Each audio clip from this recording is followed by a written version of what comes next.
जय हिंद प्यारे साथियों, आप लोग अपने परिवार dream academy by Ankit sir के साथ जुड़ चुके हैं। प्यारे साथियों, हम पिछले टॉपिक में पढ़े थे भैया, पिछले वीडियो में जो हमने लाइव क्लासेस के तौर पर ली थी, हमने उसमें पढ़ा था हिमालय पर्वत के बारे में। हिमालय की उत्पत्ति कैसे हुई, हिमालय के बेसिक कॉन्सेप्ट क्या थे, कैसे उसकी उत्पत्ति हुई, कहाँ पे क्या प्रश्न बन सकते हैं, उसके परिप्रेक्ष्य में हमने बात की थी प्यारे साथियों। और उसी दौरान हमने चर्चा की थी कि हिमालय जो है 3 श्रेणियों में विभाजित है। तो सबसे ऊपर जो सबसे बड़ा है उसको महान हिमालय कहते हैं, जो दूसरे स्थान पर आता है, जो हल्का बीच में टूटा फूटा हुआ है, उसके बारे में हमने चर्चा की थी, जिसे लघु हिमालय कहते हैं। और जो सबसे निचला है उसको भैया जी शिवालिक श्रेणी कहते हैं। तो इन सब के बारे में हमने वहाँ पर डिस्कस किया और हमने चर्चा किया था ट्रांस हिमालय के बारे में, और ट्रांस हिमालय को और हिमालय पर्वत जो अपना है उसको कौन सा, तो हम बताएंगे प्यारे मित्र, तो सचर जोन याद रखेंगे। क्या याद रखेंगे? Suture zone. सचर जोन उनको अलग करता है। तो अब इसी क्रम में हम प्यारे मित्रों आगे बढ़ने वाले हैं। तो एक बार सभी साथी लास्ट तक जरूर देखेंगे, पूरा वीडियो एक बार जरूर देखेंगे, और अच्छा लगेगा तो अपने मित्र में जरूर शेयर करेंगे। और चैनल पे पहली बार आए होंगे तो सब्सक्राइब कर ही लेंगे। आगे हम बात करते हैं, और नोटिफिकेशन को ऑन कर लीजिएगा, जिससे जब भी क्लासेस आपकी अपलोड हों आपको नोटिफिकेशन मिल जाएगा। तो आइए हम बात करते हैं आज एक बहुत ही महत्वपूर्ण टॉपिक, महान हिमालय, जिसको मित्र हम बृहद हिमालय या जिसे ही हम हिमाद्री हिमालय कह देते हैं, उसके परिप्रेक्ष्य में हम चर्चा करने वाले हैं। तो आज हमारा जो टॉपिक होगा कौन सा होगा भैया, तो हम बताएंगे महान हिमालय। महान हिमालय कौन सा भैया जी? महान हिमालय के बारे में चर्चा करेंगे। महान हिमालय के साथ साथ मित्र हम बात करेंगे किस पर, इसे ही बृहद हिमालय कहते हैं। क्या कहते हैं? तो हम बताएंगे मित्र, बृहद हिमालय ही इसे कहा जाता है। और बृहद हिमालय के बाद भैया इसे और क्या कहते हैं, तो बृहद हिमालय के साथ साथ मित्र इसे याद रखेंगे, इसे कहा जाता है हिमाद्री हिमालय। अच्छा, हिमाद्री हिमालय क्यों कहा जाता है? क्योंकि सबसे ऊंचाई पर स्थित है। आप जानते हैं जितना ऊंचाई पर जाते हैं बर्फ़ जमने लगती है, और बर्फ़ जम जाएगी तो क्या बन जाएगा? बर्फ़। हिमाद्री हिमालय इस वजह से हिमाद्री यानी हिमाद्री हिमालय यही वजह है कि इसको क्या कह देते हैं, हिमाद्री हिमालय कह देते हैं। तो एक कुछ प्रमुख नाम है हिमालय पर्वत के, आप इनके नाम भी याद रखिएगा, कभी कभी इन नामों को दे दिया जाता है आपके एग्जाम में। अगर हम बात करते हैं इसके बारे में, तो इसकी एवरेज हाइट पूछी जाती है। तो एवरेज हाइट, औसतन हाइट अगर हम बात करें हाइट की बात करें भैया 6000 मीटर है। कितना है एवरेज हाइट इसकी? कितनी है प्यारे मित्र? तो 6000 मीटर है इसकी, जो औसतन ऊंचाई 6000 मीटर दी गई है।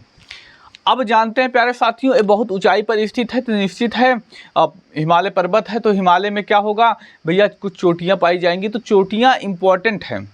चोटियां क्या होती हैं, तो उसी पर्वत पे कुछ नुकीले टाइप कुछ भाग ऊपर की ओर ज़्यादा उठे होते हैं, तो उन्हीं को कहा जाते हैं चोटियां। तो हम बात करते हैं, तो इसमें कुछ प्रमुख चोटियां हैं। जो चोटियां हैं इसलिए इंपॉर्टेंट हो जाती हैं कि विश्व के परिप्रेक्ष्य में आप देखें, विश्व की दृष्टि से देखें तो यह विश्व में भी एक हाईएस्ट ऊंचाई रखती हैं। तो टॉप 10 में देखा जाए तो 6-7 चोटियाँ ऐसी होंगी जो हिमालय पर्वत से ही आ जाती हैं। तो इन सब के बारे में चर्चा हम एक एक करके चलेंगे। आपके एग्जाम में यहाँ से क्या प्रश्न बनेंगे वो आप जानते ही हैं, हम उस बारे में भी चर्चा करने वाले हैं। तो आगे हम बात करते हैं हिमालय पर्वत की चोटियों के परिप्रेक्ष्य में। कौन सी भैया? हिमालय पर्वत की चोटियां। हिमालय पर्वत की चोटियां अगर हम बात करें मित्र, हिमालय पर्वत की कौन कौन सी चोटियां हैं इसके परिप्रेक्ष्य में हम बात करने वाले हैं मित्र। तो आप ध्यान दीजिएगा इन चोटियों के संदर्भ में। तो सबसे पहले जो चोटी आती है कौन सी आती है? Mount Everest. हम सबसे पहले बात करेंगे इस माउंट एवरेस्ट चोटी के परिप्रेक्ष्य में। माउंट एवरेस्ट चोटी की परिप्रेक्ष्य में बात करने वाले हैं। यहाँ पे देखेंगे आपके एग्जाम में क्या क्या प्रश्न बनेंगे। उस बिंदु पर सबसे पहले हम चर्चा करते हैं मित्र। तो सबसे पहले हम किस बिंदु पर, तो हम बात करने वाले हैं मित्र माउंट एवरेस्ट पर। माउंट एवरेस्ट के परिप्रेक्ष्य में हम बात करने वाले हैं। सबसे पहले जो हम टॉपिक पर चर्चा करेंगे माउंट एवरेस्ट पर करेंगे। तो हम माउंट एवरेस्ट से क्या क्या एग्जाम में प्रश्न बनेंगे उस पर चर्चा करें। तो याद रखिएगा इसकी हाइट, इसकी ऊंचाई, इस चोटी की ऊंचाई की बात करते हैं। ऊंचाई कितनी है इसकी? हाइट के परिप्रेक्ष्य में बात करें तो 8848 मीटर।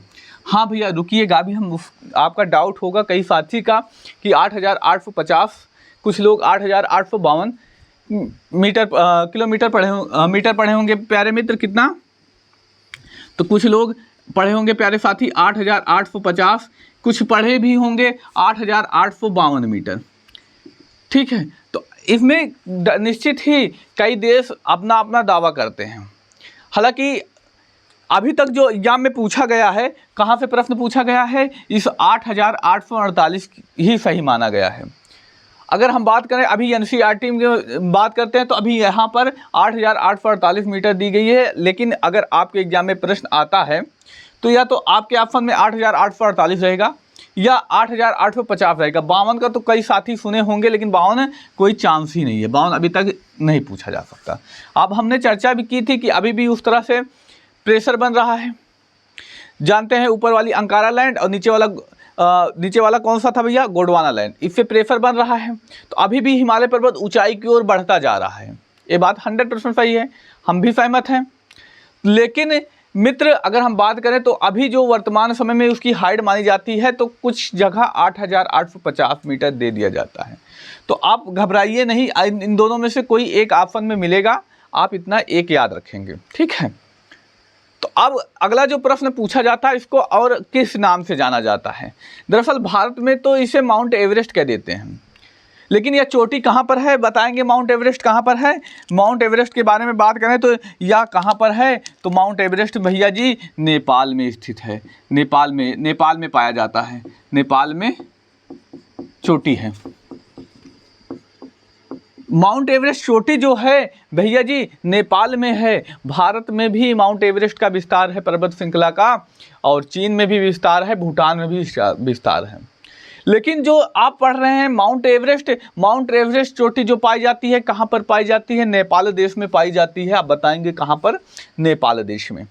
तो यह चोटी कहाँ पर हो गई, नेपाल देश में हो गई। तो भैया तो याद रखेंगे नेपाल में भी इसे किस नाम से जानते हैं और चीन में इसे किस नाम से जानते हैं, यह प्रश्न भी आपके एग्जाम में पूछा जा चुका है। तो हम इस अकॉर्डिंग बात करें, नेपाल में इसको किस नाम से जाना जाता है, तो नेपाल में इसे सागरमाथा के नाम से जाना जाता है। अगर हम बात करें मित्र नेपाल में, तो नेपाल में इसे हम कहते हैं सागरमाथा। नेपाल में इसे सागरमाथा भैया, सागरमाथा नेपाल में किस नाम से जानते हैं, तो नेपाल में इसे सागरमाथा। और चीन में बात करते हैं तो चीन में चोमोलुंगमा के नाम से जाना जाता है।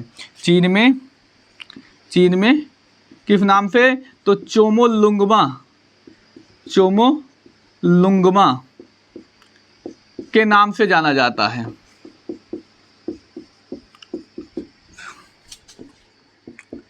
जाना जाता है किस नाम से भैया, तो हम बताएंगे कहाँ पर, नेपाल में इसे सागरमाथा, जबकि चीन में इसे चोमोलुंगमा के नाम से जानते हैं। तो यह भी इम्पॉर्टेंट है, इसको भी आप नोट करेंगे प्यारे मित्र, इसको आप क्या करेंगे, नोट कर लेंगे, क्योंकि यहाँ से प्रश्न आपके एग्जाम में देखने को मिले हैं, तो आप इसको तैयार करके रखेंगे। आगे हम बात करते हैं अगली चोटी जो इम्पोर्टेंट है, बहुत ज़्यादा इम्पोर्टेंट है, कंचनजंगा चोटी के बारे में, जो हिमालय पर्वत की दूसरी सबसे ऊंची चोटी है मित्र। माउंट एवरेस्ट के बाद जो दूसरी सबसे ऊंची चोटी है कंचनजंगा है। हालांकि आगे हम पढ़ने वाले हैं, इससे देखते हैं कौन कौन से प्रश्न आपके एग्जाम में बनते हैं, तो उसके परपेज में भी बात करने वाले हैं। तो रुके रहिएगा मित्र, कहीं भागिएगा नहीं, अगर भागेंगे तो दिक्कतें हो जाएंगी।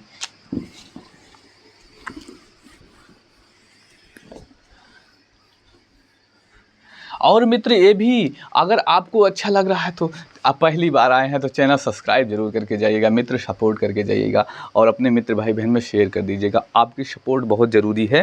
तो आगे हम बात करते हैं मित्र कंचनजंगा, जो कि कहाँ पर, सिक्किम में पाई जाती है चोटी कंचनजंगा। अब बताएंगे प्यारे मित्र, ये जो कंचनजंगा है चोटी, कंचनजंगा चोटी कहाँ पर पाई जाएगी। चोटी तो हम बात करेंगे प्यारे मित्र, भारत के ही सिक्किम राज्य में पाई जाएगी। कहाँ, किसका राज्य है, भारत और सिक्किम, तो सिक्किम भारत का एक राज्य है। कंचनजंगा चोटी पाई जाएगी किस में, तो भारत के सिक्किम राज्य में पाई जाएगी। अगर इसकी हाइट की बात करें तो 8586 है, कितना है प्यारे मित्र, तो 8586 मीटर है। हाइट की बात करते हैं, ऊंचाई की बात करते हैं मित्र, तो हम बताएंगे इसकी ऊंचाई कितना है। तो ऊंचाई के परपेज में बात करते हैं तो बताएंगे प्यारे साथी कितना है, तो हम बात करते हैं इसकी ऊंचाई जो है 8586 मीटर है। कितना है, 586 मीटर कितना ऊंचाई है मित्र? तो आप बताएंगे इसकी ऊंचाई जो है 8586 मीटर है। अच्छा, ऊंचाई 8586 मीटर है तो क्या होता है माउंट एवरेस्ट की दूसरी सबसे ऊंची चोटी? आप इसको याद रखेंगे। तो हम बात करेंगे मित्र यह क्यों इम्पोर्टेंट है, तो हम इसके परिपेक्ष में भी बात करेंगे। माउंट एवरेस्ट की बात करते हैं मित्र। माउंट एवरेस्ट की दूसरी सबसे ऊंची चोटी, और अगर विश्व के परिप्रेक्ष्य में बात करें तो विश्व की तीसरी सबसे ऊंची चोटी होगी। तो दूसरी कौन सी है? तो हमने पढ़ा था ट्रांस हिमालय पर K2। ट्रांस हिमालय पर क्या पाई जाती है मित्र? K2, जिसको गॉडविन ऑस्टिन कहते हैं, वो भारत की सबसे ऊंची चोटी है और फिर यह भी भारत में स्थित है। तो यह क्या हो जाएगी? भारत की दूसरी सबसे ऊंची चोटी। यहाँ से क्या कैसे प्रश्न पूछा जा सकता है? माउंट एवरेस्ट की दूसरी सबसे ऊंची चोटी है, बिल्कुल सही है मित्र। और दूसरा क्या प्रश्न पूछा जा सकता है भैया? पूछा जा सकता है भारत की दूसरी सबसे ऊंची चोटी, दूसरी सबसे ऊंची चोटी, भारत की दूसरी सबसे ऊंची चोटी कौन सी है मित्र? तो आप ये भी बताएंगे भारत की दूसरी सबसे ऊंची चोटी कौन सी है? तो आप बता देंगे कौन सा मित्र?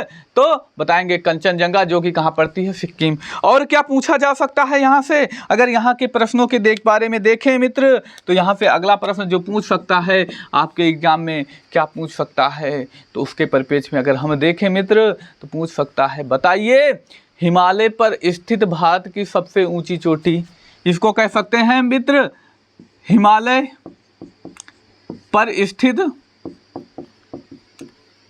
भारत की सबसे ऊंची चोटी, भारत की सबसे ऊंची चोटी कौन सी है? तो ये प्रश्न भी पूछा जा सकता है। दरअसल हमने पढ़ा K2 यानी गॉडविन ऑस्टिन के बारे में, वो तो ट्रांस हिमालय पर पाई जाती है, लेकिन ये क्या है? हिमालय पर पाई जाती है भाई।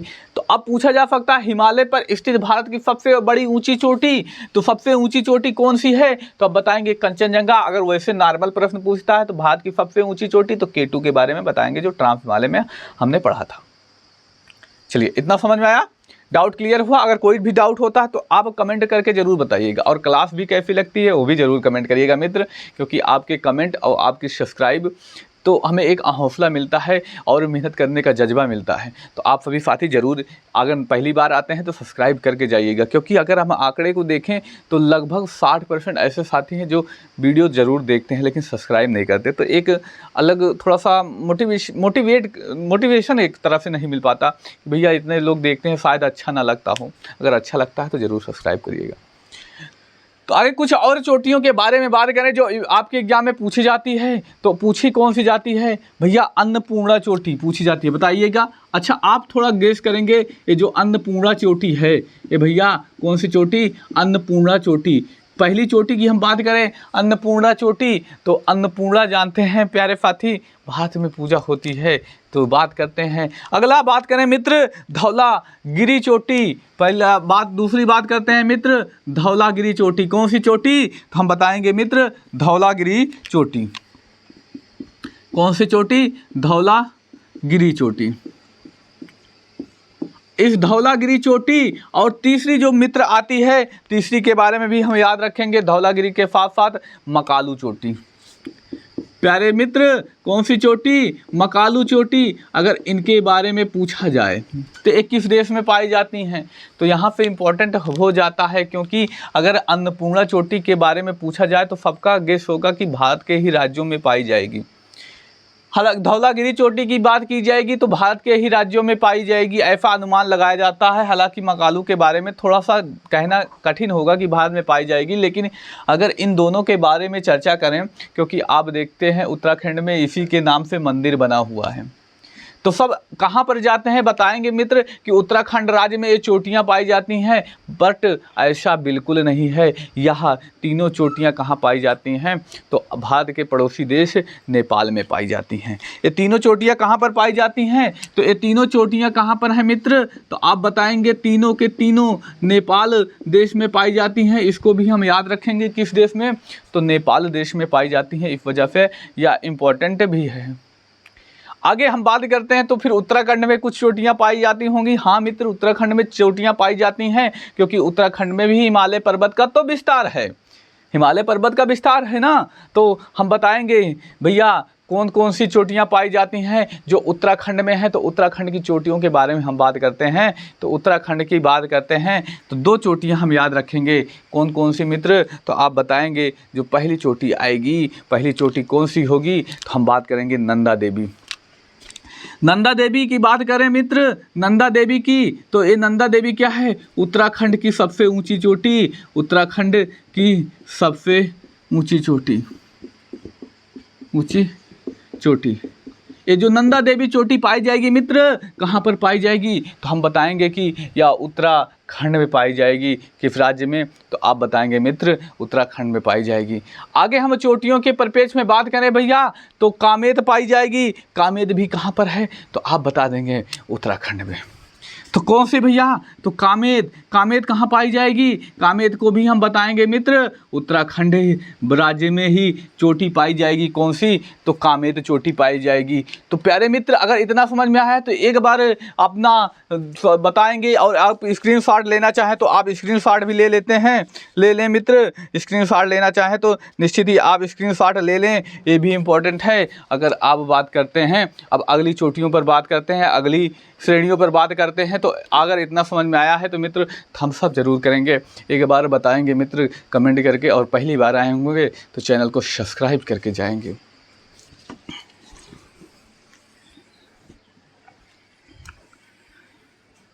तो महान हिमालय से मित्र इतना प्रश्न आप अगर तैयार कर लेते हैं, तो आप इतना अगर तैयार कर लेते हैं तो आपको अतिरिक्त मेहनत करने की कोई आवश्यकता नहीं है। आप इतना तैयार करके पेपर में बहुत बेटर स्कोर करके आने वाले हैं वनडे एग्ज़ाम के लिए।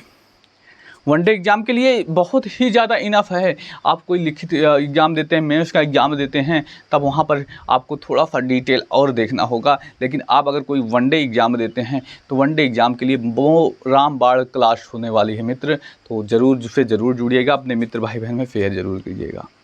आगे हम बात करते हैं मित्र लघु हिमालय, जिसे हम मित्र बीच में पड़ता है। तो यानी आप देखते होंगे तो हमने बृहद हिमालय और जो शिवालिक श्रेणी है उसके मध्य में पड़ता है, तो इसको मध्य हिमालय भी और इसको हिमाचल हिमालय भी कह देते हैं। इसको मित्र हिमाचल हिमालय भी कह देते हैं। तो इस दोनों के परिप्रेक्ष्य में भी हम याद रखेंगे कौन कौन सा मित्र। तो हम बात करेंगे इसे प्यारे मित्रों लघु हिमालय कहेंगे, लघु हिमालय, और मध्य हिमालय इसे कहेंगे, इसलिए कहेंगे क्योंकि या 2 हिमालय श्रेणियों के मध्य पड़ता है। कौन सी 2 श्रेणी? तो हमने चर्चा की मित्र 2 श्रेणी कौन सी? तो बात करते हैं महान हिमालय और शिवालिक श्रेणी की तरफ। तो हम बात करते हैं लघु हिमालय, लघु हिमालय इसे मध्य हिमालय कह देंगे, मध्य हिमालय कह देंगे मित्र, और हिमाचल हिमालय, मध्य हिमालय, और कौन सा भैया जी? हिमाचल हिमालय भी कह देंगे। इसके अन्य नामों में हम बात करते हैं हिमाचल हिमालय, इसके अन्य नामों में ये सब नाम आ जाते हैं मित्र। तो आप इन नामों को भी याद रखेंगे। तो याद रखेंगे मित्र कि कितना इम्पोर्टेंट नाम है, तो ये भी आप याद रखेंगे। तो मित्र ज़रूर बताएंगे, समझ में आ रहा है तो थम्स अप करके जाएंगे, समझ में आ रहा है तो थम्स अप ज़रूर करके जाएंगे।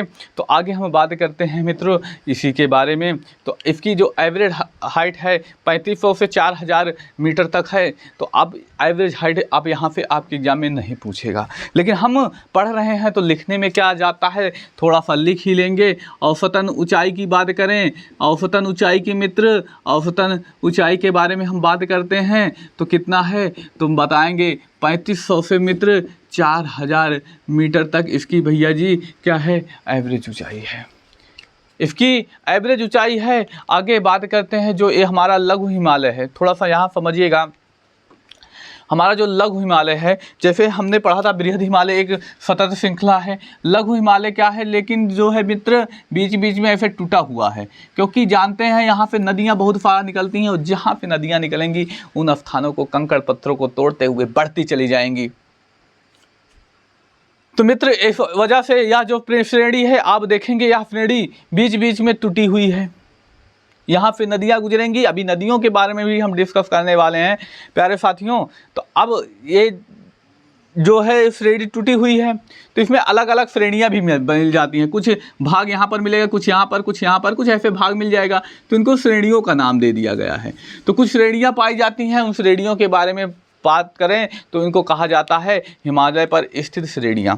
तो हम उसी क्रम में बात करते हैं मित्र हिमालय पर स्थित श्रेणियों के परिप्रेक्ष्य में। तो याद रखेंगे हिमालय पर स्थित श्रेणियाँ, पर स्थित श्रेणियाँ मित्र बताएंगे जो हिमालय पर है, हिमालय पर कौन कौन सी श्रेणी स्थित है, तो यह इम्पोर्टेंट बनता है। तो आप इसको नोट करेंगे मित्र, हिमालय पर कौन कौन सी श्रेणियां हैं। तो पहली श्रेणी आती है पीर पंजाल श्रेणी। कौन सी श्रेणी मित्र, तो आप बताएंगे पीर पंजाल श्रेणी। तो कौन सी श्रेणी, पीर पंजाल श्रेणी। आप बताएंगे मित्र कि कौन सी श्रेणी आ जाती है, तो पीर पंजाल श्रेणी। कौन सी श्रेणी, तो हम बताएंगे पीर पंजाल श्रेणी। और जो किस राज्य कहाँ पर पड़ती है, तो अब तो केंद्र शासित प्रदेश जम्मू और कश्मीर में पड़ जाती हैं, जम्मू और कश्मीर में पड़ जाती है। किस यूटी में, तो मित्र बताएंगे जम्मू कश्मीर में पड़ जाती है कौन सी, पीर पंजाल श्रेणी। अगली श्रेणी मित्र धौलाधार श्रेणी है। धौलाधार श्रेणी कहाँ पर पड़ेगी, तो बताएंगे मित्र धौलाधार श्रेणी। अगर धौलाधार श्रेणी की बात करें भैया, कौन सी श्रेणी, धौलाधार श्रेणी। धौलाधार श्रेणी की बात करते हैं मित्र। धौलाधार श्रेणी कहाँ पर पाई जाएगी, हिमाचल प्रदेश में पाई जाएगी। कौन से भैया, हिमाचल प्रदेश में पाई जाएगी। कहाँ पर बात करते हैं मित्र, हिमाचल प्रदेश में पाई जाएगी। इसको आप याद रखेंगे। हिमाचल प्रदेश की राजधानी क्या है, वो इसी तट पर स्थित है, इसी के ऊपर स्थित है, इसी श्रेणी पर स्थित है। तो अब जानते होंगे क्या काम मिल गया आपको, हिमाचल प्रदेश की राजधानी आपको बतानी है। ठीक है, आप इतना कमेंट बॉक्स में बताएंगे। ऐसे नॉर्मल प्रश्न है, बहुत आसान, सभी लगभग सभी साथियों को पता होगा। जिन साथियों को नहीं पता कमेंट में देख लेंगे, कोई ना कोई उत्तर दिया रहेगा। तो हम बात करते हैं धौलाधार श्रेणी, जो कि कहाँ पर पाई जाती है, हिमाचल प्रदेश। और दो श्रेणियाँ मसूरी और नागटिबा जो कहाँ पाई जाती हैं, तो उत्तराखंड में पाई जाती हैं। कौन सी दो श्रेणी, हम बात करेंगे मित्र मसूरी और नागटिबा। कौन सी प्यारे मित्र, मसूरी और नागटिबा। मसूरी और नागटिबा, और नागटिबा कहाँ पर पाई जाएंगे मित्र, तो हम बताएंगे कहाँ पर, तो आप बता देंगे प्यारे मुख से, उत्तराखंड में।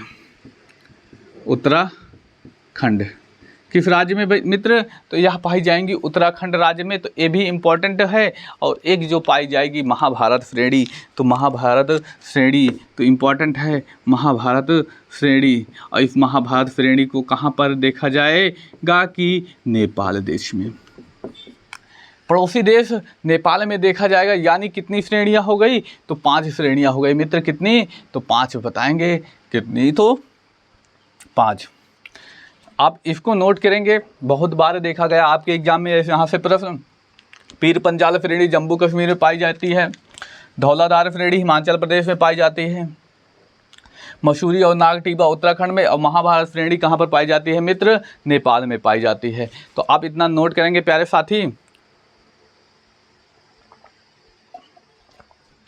अगर इसके बाद भी बात करें तो इसमें श्रेणियों के साथ साथ प्यारे साथियों घाटियों का निर्माण होता है, क्योंकि ये टूटी हुई हैं। तो जहाँ पर टूट गई हैं तो वो क्या हो जाएगा, बीच वाला हिस्सा उठा रहेगा, ये वाला हिस्सा खाली हो जाएगा, ऐसे।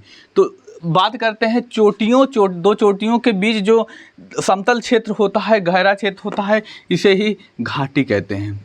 तो घाटियाँ भी पाई जाएंगी। कुछ घाटियों जो प्रमुख हैं आपके एग्जाम में पूछी जाती हैं, उनके बारे में भी हम चर्चा करेंगे। तो उनके बारे में भी हम चर्चा करें तो प्यारे मित्र, तो हम कुछ घाटियाँ पाई जाती हैं हिमालय पर स्थित घाटियों के कुछ चर्चा करें तो घाटियाँ कौन कौन पाई जाएंगी। तो सबसे पहले बात करते हैं उस जम्मू कश्मीर की। जम्मू कश्मीर की बात करें, जम्मू कश्मीर में कौन कौन सी घाटियाँ पाई जाती हैं उसके अकॉर्डिंग हम देखें तो सबसे पहला जो नाम आता है मित्र, तो जम्मू कश्मीर में कश्मीर घाटी का नाम आता है। किसका नाम आएगा? कश्मीर घाटी। अब कश्मीर घाटी के बारे में पूछें तो अगला प्रश्न जो कश्मीर घाटी से आपके एग्जाम में बन सकता है, पूछा भी जाता है, यह किस हिमालयों के मध्य ही स्थित है? तो हम बताएंगे प्यारे मित्र, ये प्यारे मित्र किसके मध्य? तो महान हिमालय और लघु हिमालय के मध्य कश्मीर घाटी स्थित है। किसके मध्य? महान हिमालय मित्र, कौन से? महान हिमालय, और हम बताएंगे प्यारे मित्र और लघु हिमालय के मध्य स्थित है। लघु हिमालय के मध्य या स्थित है। तो ये आप याद रखेंगे जम्मू कश्मीर के परिप्रेक्ष्य में। आगे हम बात करते हैं मित्र, तो हम बात करते हैं किसके परिप्रेक्ष्य में? हिमाचल प्रदेश के परिप्रेक्ष्य में। तो हम हिमाचल प्रदेश के परिप्रेक्ष्य में बात करें मित्र, हिमाचल प्रदेश के परिप्रेक्ष्य में हिमाचल प्रदेश में कौन कौन सी पाई जाएंगी, तो आप नोट करेंगे और इस बातों पर ध्यान देंगे। हिमाचल प्रदेश जो आती है सबसे इम्पोर्टेंट, कुल्लू घाटी। कुल्लू घाटी का नाम पूछे होंगे आप, कुल्लू मनाली सुने होंगे, कुल्लू मनाली भैया घूमने गए हैं तो कुल्लू मनाली, तो वो कुल्लू जो है यही बात कही जा रही है, कुल्लू घाटी। तो यह पूछा जाएगा प्रश्न प्यारे साथी, तो कुल्लू घाटी कहाँ पर पाई जाती है? तो आप बताएंगे कुल्लू घाटी के परिप्रेक्ष्य में मित्र, तो कुल्लू घाटी हम बताएंगे धौलाधार और पीर पंजाल श्रेणी के मध्य पाई जाती है। किसके मध्य? धौलाधार और भैया जी धौलाधार और पीर पंजाल श्रेणी के, और मित्र पीर पंजाल श्रेणी और पीर पंजाल श्रेणी के मध्य भैया कौन सी पाई जाएगी? तो हम बताएंगे मित्र, हम बताएंगे कुल्लू घाटी पाई जाएगी। अगर आगे हम बात करते हैं मित्र और कौन सी पाई जाएगी हिमाचल प्रदेश में, तो कांगड़ा घाटी, कुल्लू कांगड़ा आप सुने होंगे, कांगड़ा घाटी, कुल्लू मनाली, कुल्लू कांगड़ा, ये सब घूमने यहीं पर जाते हैं। तो कुल्लू कांगड़ा के परिप्रेक्ष्य में हम बात करते हैं मित्र, कांगड़ा घाटी। कौन सी घाटी? तो कांगड़ा घाटी, इसके बारे में हम बात करते हैं, वो भी कहाँ पाई जाएगी? हिमाचल प्रदेश में पाई जाएगी। तो हम बताएंगे भैया, तो सबसे इम्पोर्टेंट प्रश्न जो पूछा जाता है, बताइए जो हमारा धर्मशाला है। धर्मशाला अभी बहुत ज़्यादा चर्चा में है क्योंकि दलाई लामा जो आए हैं, गुरु हैं, वहीं पर रहते हैं। अभी उनसे क्या नाम है, अमेरिकी जो लोकसभा वहाँ के स्पीकर हैं, वो मिलने आई हैं वहाँ पर, कुछ कानून से लेकर, तिब्बत को लेकर कानून तो अभी बहुत ज़्यादा चर्चा में है। तो आप उस बिंदु पर भी याद रखेंगे प्यारे मित्र, ये अभी बहुत ज़्यादा चर्चा में है। तो धर्मशाला शहर, धर्मशाला शहर यहीं स्थित है। भैया धर्मशाला शहर कहाँ पर स्थित है? इसी कांगड़ा घाटी पर स्थित है। आप इसको याद रखेंगे। और एक नाम आएगा भैया सिक्किम का। सिक्किम की बात करें मित्र, सिक्किम में कौन सी घाटी पाई जाती है, पूछा जाता है, कई बार पेपरों में देखने को भी मिला है। तो सिक्किम के परिप्रेक्ष्य में हम बात करेंगे मित्र, चुम्बी घाटी पाई जाती है। कौन सी घाटी? तो आप बताएंगे मित्र, चुम्बी घाटी पाई जाएगी। तो इस चुम्बी घाटी का नाम बताएंगे मित्र, किसका नाम बताएंगे? इस चुम्बी घाटी का नाम बताएंगे। अगर इतना समझ में आया मित्र तो बताएंगे, आगे क्लास को कंटिन्यू किया जाए। और आप सभी साथी अपने मित्र भाई बहन में इस क्लास को शेयर करके आएंगे मित्र, हमें एक हौसला देने के लिए, अपने एक पहचान देने के लिए। तो आप पहली बार आए हैं तो चैनल को सब्सक्राइब जरूर करके दे जाएंगे मित्र। एक मोटिवेशन, एक हौसला आपकी इसी प्रयास से हमें मिलेगा। बिल्कुल प्यारे मित्र, आगे बात करते हैं।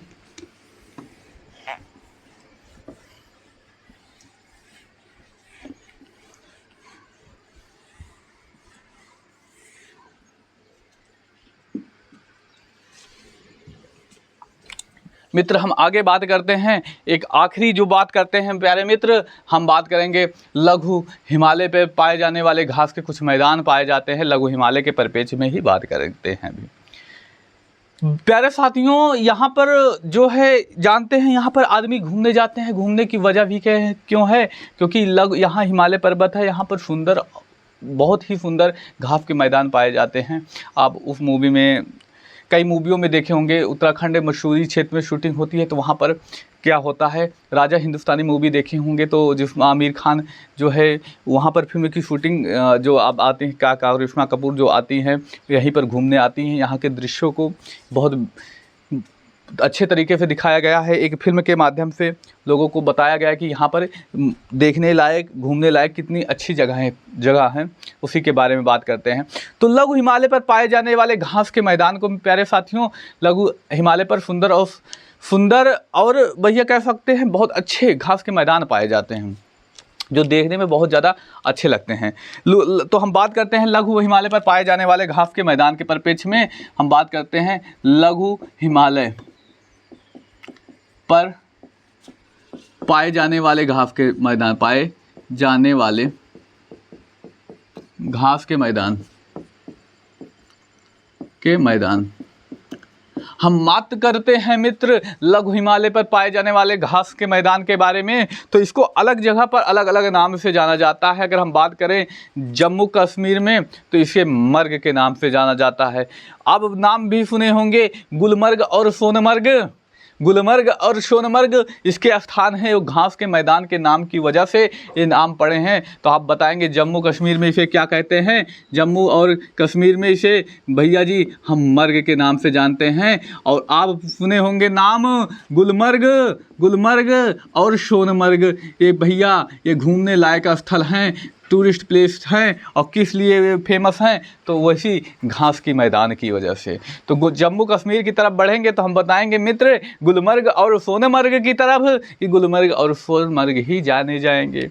अगर उत्तराखंड में इसी घास के मैदान के बारे में बात करें, क्योंकि आप जानते हैं हिमालय पर्वत का विस्तार उत्तराखंड राज्य में भी है। उत्तराखंड के परिप्रेक्ष्य में बात करें तो उत्तराखंड में इन्हें बुग्याल और प्यार के नाम से जाना जाता है। उत्तराखंड में बुग्याल और प्यार के नाम से जाना जाता है मित्र, और प्यार के नाम से जाना जाता है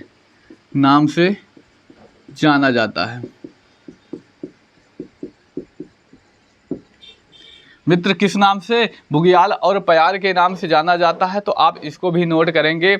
आगे हम बात करते हैं, अब आखिरी जो श्रेणी बचती है शिवालिक पर्वत श्रेणी। मित्र कौन सी बचती है? शिवालिक पर्वत श्रेणी। हम बात करते हैं शिवालिक पर्वत श्रेणी के बारे में। किस बारे में मित्र? तो शिवालिक पर्वत श्रेणी के परिप्रेक्ष्य में बात करते हैं। तो एक बार सभी साथी शेयर जरूर कर दें मित्र, अपने भाई बहन में जिसको चाहें, जिसको अच्छा समझे, आप उसको एक बार इस क्लास को शेयर कर देंगे। हम बात करते हैं मित्र किसके बारे में? शिवालिक पर्वत श्रेणी के परिप्रेक्ष्य में। तो हम आते हैं शिवालिक पर्वत श्रेणी के बारे में चर्चा करने। किस बारे में भैया? तो शिवालिक पर्वत श्रेणी,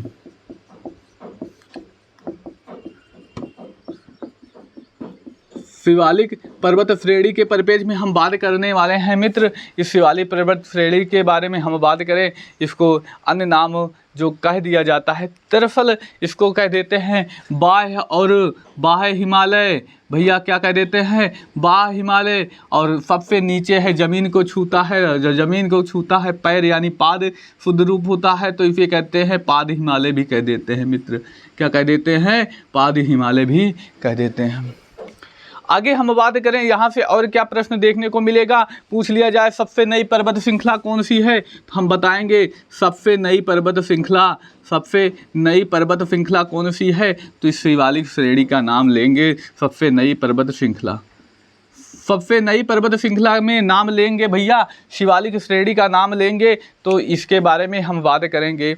तो अगर हम बात करते हैं मित्र, इसकी एवरेज हाइट 1100 मीटर है। औसतन ऊंचाई कितना है? औसतन ऊंचाई के परिप्रेक्ष्य में बात करें मित्र, औसतन ऊंचाई कितना है? 1100 मीटर है। औसतन ऊंचाई के बारे में बात करें मित्र, तो जो इसकी औसतन ऊंचाई है, एवरेज हाइट है 1100 मीटर है। आगे हम बात करते हैं मित्र यहाँ पे और क्या, या हिमालय की सबसे दक्षिण, उत्तर से स्टार्ट होता है नीचे, तो दक्षिण पर्वत श्रेणी है। एग्जाम में पूछा नहीं जाएगा तो आप इस पर फोकस ही ना करें। आगे हम बात करते हैं, अब यहाँ पर भी घास के मैदान पाए जाते हैं। शिवालिक पर्वत श्रेणी में घास पाए जाने वाले घास के मैदान के परिप्रेक्ष्य में हम बात करें, हम बात करते हैं मित्र शिवालिक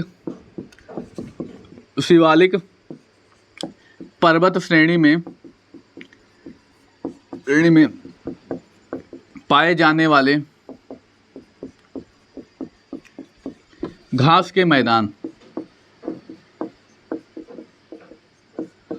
हम बात करने वाले हैं मित्र शिवालिक पर्वत श्रेणी, और शिवालिक पर्वत श्रेणी में जो घास के मैदान पाए जाते हैं उनके बारे में चर्चा करें तो भैया इन्हें उत्तराखंड में ही इनका विस्तार ज़्यादा देखने को मिलता है। उत्तराखंड में इन्हें हम दून और द्वार कहते हैं। उत्तराखंड में इन्हें क्या कहते हैं मित्र? दून और द्वार कहते हैं। तो इसको भी हम याद रखेंगे। पाए जाने वाले मैदान तो उत्तराखंड में ही पाया जाता है। उत्तराखंड में दून और द्वार कहते हैं, और दून और द्वार कहते हैं। आप दून से सुने होंगे देहरादून, और द्वार से सुने होंगे हरिद्वार। आप हरिद्वार घूमने जाते हैं वहाँ के प्राकृतिक दृश्य को ही देखने, और यही प्राकृतिक दृश्य तो हैं जो आपको देहरादून और हरिद्वार में खींचते हैं, तरफ खींच लेते हैं। दून और द्वार घास के मैदान पाए जाते हैं जो सुंदर सपाट क्षेत्र पाए जाते हैं। तो ये कहाँ पर पाए जाते हैं? उत्तराखंड में पाए जाते हैं। तो हमारा आज का टॉपिक काफ़ी हद तक कंप्लीट कर लिया। अब हमारा जो अगला टॉपिक होगा, अगले वीडियो में हम कल के डेट में बात करेंगे हिमालय का नदियों के आधार पर विभाजन। तो आप एक काम कीजिए, चैनल को सब्सक्राइब कर लीजिए और बेल नोटिफिकेशन को ऑन कर लीजिए। हमारी पूरी कोशिश रहेगी सुबह 9 बजे से पहले आपको ये वीडियो प्रोवाइड करा दिए जाए। कभी कभी हो सकता है नेटवर्क इशू या कुछ वजह से वीडियो अपलोड होने में थोड़ा टाइम लग जाता है। तो मित्र 10-5 मिनट आप वेट भी कर सकते हैं। तो इस वजह से आप मान के चलिए कि आपकी क्लासेस आपको रेगुलर मिलती रहेंगी। रेगुलर आपको क्लासेस तो रेगुलर ही मिलेंगी, बस टाइमिंग का थोड़ा 10 मिनट 15 मिनट इधर उधर हो सकता है। तो आप कोशिश रहेगी कि 9 बजे से पहले आपको क्लासेस मिल जाएं। आज लेट हुआ लेकिन कल से नहीं होगा लेट। तो हम कल पढ़ेंगे अगले वीडियो में हिमालय का नदियों के आधार पर विभाजन। और आप पहली बार चैनल पर आए हैं, सब्सक्राइब करके बेल नोटिफिकेशन को ऑन कर लीजिए। अपने मित्र भाई में शेयर कर दिए जो कंपटीशन की तैयारी कर रहे हैं। मिलते हैं अगली क्लास में। धन्यवाद। जय हिंद प्यारे मित्र।